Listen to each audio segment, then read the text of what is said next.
Gal žinome, kiek kainuoja nusiprausti duše? Ar geriau prisileisti karštą vandenį?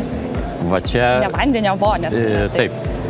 Čia kiekvieno pomėgiai, gyvenimo įpročiai ir taip toliau. Paklausiu pačios, ką dažniau naudojate, dušą ar vonę? Dušą. Dušą. Bet labai mėgstu ir vonę.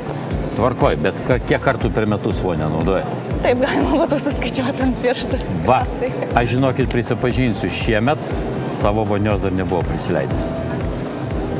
Tai va ir išvada. O nusiprausti duše, naudojant klagę momentinį vandens šildytuvą, kainuoja minutę laiko, mėgautis duše kainuoja 5 centus.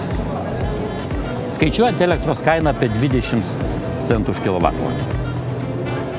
Kam įdomu, kitokie sprendimai, didesnis kiekis vandens, ateikite, kviečiu į parodą kiekvieną, paskaičiuosim, sužinosim, turim specialią skaičiuoklę, simuliatorių, kuriam didelę nuostabą sukeliam kiekvienam atėjusiam, galim paskaičiuoti.